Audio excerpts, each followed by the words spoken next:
और अगर पूर्ण रुपए नहीं बंद कर सकते हैं, इसको खोलिए, दुगनी तिगनी कीमत में बेचिए और बिहार को राजस्व लाके विकास करिए। छोटे छोटे बच्चे, युवा वर्ग, सूखा नशा बिल्कुल, ये मैं कहने ही जा रहा था।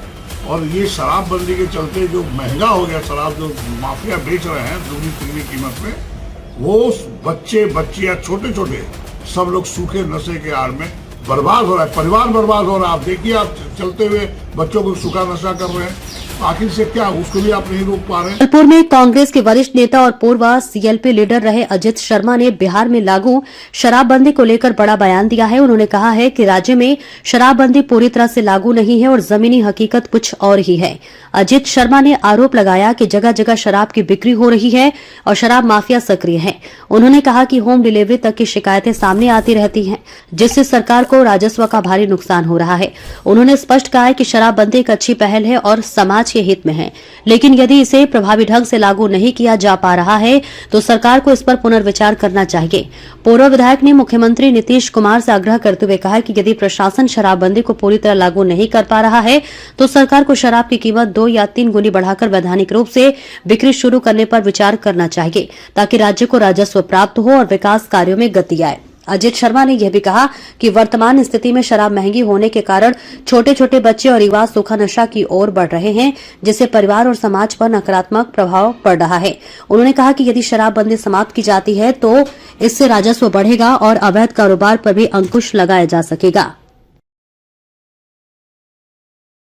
लगातार बहस छिड़ी हुई है, अब भी लगातार मुखर तौर पर शराबबंदी को खत्म करने की मांग करते नजर आ रहे हैं। क्या लगता है कितना जरूरी है खत्म करना और क्या कुछ नुकसान हो रहा है बिहार में? देखिए, मैंने पहले भी, जब मैं सदन में, मैंने भी कहा था कि शराबबंदी लागू करना बहुत अच्छी बात है, समाज के हित में है। लेकिन एक्चुअली शराबबंदी कहीं लागू नहीं है। सब जगह शराब मिल रहा है एक घर में। उससे क्या होता है, बिहार को राजस्व का भी नुकसान हो रहा है, करीब 20 से 25 हजार करोड़ रुपया, जिससे कि आप गरीबों के लिए उत्थान कर सकते हैं।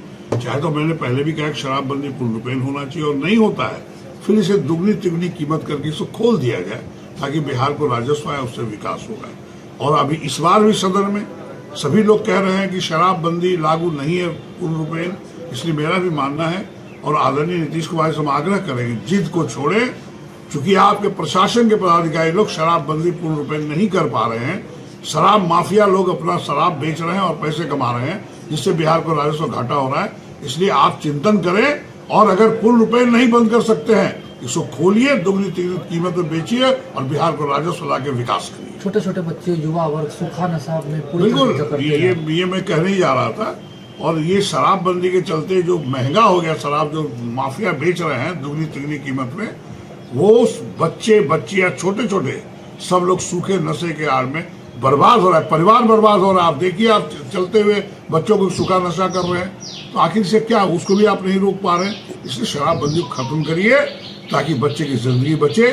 और शराब के आड़ में शराब माफिया जो पैसे वाले बन रहे हैं, पदाधिकारी गड़बड़ कर रहे हैं, वो बंद होगा और बिहार को राजस्व होगा, जिससे शिक्षा और स्वास्थ्य में उन्नति होगी। होम डिलीवरी भी कहीं ना कहीं करवाया जाता है। यही तो मैं कह रहा हूँ, शराब आखिर जा कैसे रहा है। शराब माफिया यहाँ शराब ला रहे हैं और होम डिलीवरी हो रहा है, बच्चियां आपको स्कूटी से बांट रहे हैं। जब भी चाहिए शराब आपको किसी व्यक्ति को, निश्चित तौर पर हमें खबर है शराब माफिया होम डिलीवरी करवाता है जहाँ चाहिए।